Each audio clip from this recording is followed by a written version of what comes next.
ವೀಕ್ಷಕರ ನಮಸ್ಕಾರ. ಇಶಾನ್ ಕಿಶನ್ ಅವರ ಶತಕ ಬರಕ್ಕೆ ಹಲವಾರು ದಾಖಲೆಗಳು ಧ್ವಂಸವಾಗಿ ಹೋಗಿವೆ. ಹೌದು ವೀಕ್ಷಕರ, ಶತಕ ಬಾರಿಸುವ ಮೂಲಕ ಇಶಾನ್ ಕಿಶನ್ ಅವರು ಮತ್ತೊಂದು ಹೊಸ ದಾಖಲೆಯನ್ನು ಬರೆದಿದ್ದಾರೆ. ಇನ್ನು ವೀಕ್ಷಕರ, ಈ ಒಂದು ಶತಕದ ಆಟವನ್ನು ನೋಡಿದ ರೋಹಿತ್ ಶರ್ಮಾ ಅವರು ಇಶಾನ್ ಕಿಶನ್ ಅವರ ಬಗ್ಗೆ ಹೇಳಿದ್ದನ್ನು ಕೇಳಿದರೆ ನಿಜವಾಗಲೂ ನೀವು ಆಶ್ಚರ್ಯಚಕಿತರಾಗುವಿರಿ. ಹೌದು ವೀಕ್ಷಕರ, ರೋಹಿತ್ ಶರ್ಮಾ ಅವರು ಇಶಾನ್ ಕಿಶನ್ ಅವರ ಈ ಇನ್ನಿಂಗ್ಸ್ ನೋಡಿ ನಿಬ್ಬೆರಗಾಗಿ ಹೋಗಿದ್ದಾರೆ. ಹೌದು, ಈ ಒಂದು ಇನ್ನಿಂಗ್ಸ್ನಲ್ಲಿ ಇಶಾನ್ ಕಿಶನ್ ಅವರು ಎದುರಿಸಿದಂಥ 27 ಎಸೆತಗಳಲ್ಲಿ ಬರೋಬ್ಬರಿ 100 ರನ್ಗಳನ್ನು ಸಿಡಿಸುವ ಮೂಲಕ ಮತ್ತೊಂದು ಸ್ಫೋಟಕ ಇನ್ನಿಂಗ್ಸ್ ಆಡಿದ್ದಾರೆ. ಹಾಗಿದ್ದರೆ ವೀಕ್ಷಕರೇ, ಈ ಒಂದು ವಿಡಿಯೋದ ಸಂಪೂರ್ಣ ಸುದ್ದಿಯನ್ನು ತಿಳಿಯೋದಕ್ಕಿಂತ ಮುಂಚಿತವಾಗಿ ನಮ್ಮ ಕಡೆಯಿಂದ ನಿಮಗೆ ಒಂದು ಪ್ರಶ್ನೆ.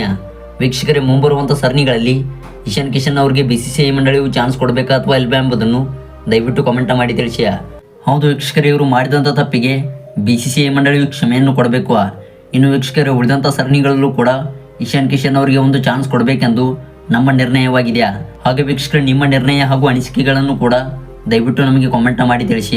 ಹಾಗೆ ಕಿಶನ್ ಅವರ ಈ ಶತಕಬ್ಬರದ ಪ್ರದರ್ಶನಕ್ಕೆ ದಯವಿಟ್ಟು ಈಗಲೇ ವಿಡಿಯೋಗೊಂದು ಲೈಕ್ನ ಮಾಡಿ. ವೀಕ್ಷಕರೇ, ಭಾರತ ತಂಡದ ಪರ ಪ್ರಮುಖ ವಿಕೆಟ್ ಕೀಪರ್ ಬ್ಯಾಟ್ಸ್ಮನ್ ಆಗಿದ್ದ ಇಶಾನ್ ಕಿಶನ್ ಅವರು ಇದೀಗ ಮತ್ತೊಂದು ಸ್ಫೋಟಕ ಇನ್ನಿಂಗ್ಸ್ ಅನ್ನು ಆಡಿದ್ದು, ಹಾಗೆ BCCI ಮಂಡಳಿಯ ಸೆಲೆಕ್ಟರ್ಗಳಿಗೆ ಮತ್ತೊಂದು ತಕ್ಕ ಉತ್ತರವನ್ನು ಕೊಟ್ಟಿದ್ದಾರೆ.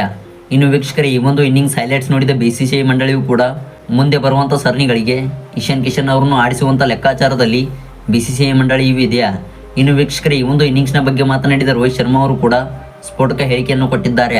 ಹಾಗಿದ್ದರೆ ವೀಕ್ಷಕರೇ, ರೋಹಿತ್ ಶರ್ಮಾ ಅವರು ಇಶಾನ್ ಕಿಶನ್ ಅವರ ಬಗ್ಗೆ ಹೇಳಿದ್ದು, Ishan Kishan left hander batsman ಆಗಿ ಟೀಮ್ ಇಂಡಿಯಾ ತಂಡಕ್ಕೆ ಸಾಕಷ್ಟು ಪಂದ್ಯಗಳನ್ನು ಆಡಿದ್ದಾರೆ ಮತ್ತು ಆ ಒಂದು ಪಂದ್ಯಗಳಲ್ಲೂ ಕೂಡ ತಮ್ಮ ಪ್ರಮುಖ ಕೊಡುಗೆಯನ್ನು ಕೂಡ ನೀಡಿದ್ದಾರೆ.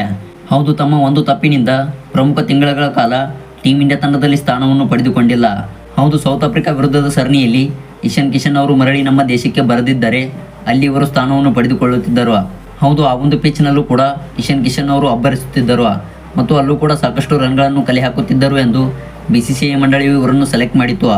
ಆದರೆ ತಮ್ಮ ಪ್ರಮುಖ ಕಾರಣಗಳನ್ನು ಕೊಟ್ಟು ಇವರು ನಮ್ಮ ದೇಶಕ್ಕೆ ಮರಳಿದರು.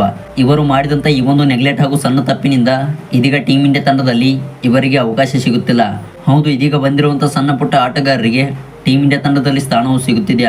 ಆದರೆ ಇಶಾನ್ ಕಿಶನ್ ಅವರು ಸಾಕಷ್ಟು ಕೊಡುಗೆಗಳನ್ನು ಕೊಟ್ಟರೂ ಕೂಡ ಸೆಲೆಕ್ಟರ್ಸ್ಗಳು ಇವರನ್ನು ಆಯ್ಕೆ ಮಾಡುತ್ತಿಲ್ಲ ಮತ್ತು ಇವರಿಗೆ ಮುಂದಿನ ಸರಣಿಯಲ್ಲಿ ನಾನೇ ಒಂದು ಚಾನ್ಸ್ ಕೊಡುತ್ತೇನೆ, ಅದೇ ರೀತಿ ನಮ್ಮ ಸೆಲೆಕ್ಟರ್ಸ್ಗಳ ವಿರುದ್ಧ ಮಾತನಾಡಿ ಒಂದು ಸರಣಿಯಲ್ಲಿ ಇವರಿಗೆ ಅವಕಾಶವನ್ನು ಕೊಟ್ಟು ನೋಡುತ್ತೇನೆ ಮತ್ತು ಆ ಒಂದು ಸರಣಿಯನ್ನು ಇವರು ಬಳಸಿಕೊಂಡು ಉತ್ತಮವಾದ ರನ್ಗಳನ್ನು ಕಲೆ ಹಾಕಿ ಟೀಮ್ ಇಂಡಿಯಾ ತಂಡಕ್ಕೆ ಒಂದು ಕೊಡುಗೆಯನ್ನು ತಂದುಕೊಟ್ಟರೆ ಮುಂದೆ ಬರುವಂಥ ಪ್ರಮುಖ ಸರಣಿಗಳಿಗೆ ಇವರನ್ನು ಕರೆದುಕೊಳ್ಳುತ್ತೇವೆ. ಹಾಗೆ ನಾನು ಮೊನ್ನೆ ನೋಡಿದಂಥ ಇನ್ನಿಂಗ್ಸ್ನಲ್ಲಿ ಇಶಾನ್ ಕಿಶನ್ ಅವರು ಸ್ಫೋಟಕ ಇನ್ನಿಂಗ್ಸ್ ಆಡಿದರು. ಹೌದು, ಮಧ್ಯಪ್ರದೇಶ ತಂಡದ ವಿರುದ್ಧ ಶತಕವನ್ನು ಬಾರಿಸುವ ಮೂಲಕ ಹಲವಾರು ದಾಖಲೆಗಳನ್ನು ಬರೆದು ಹಾಕಿದರು.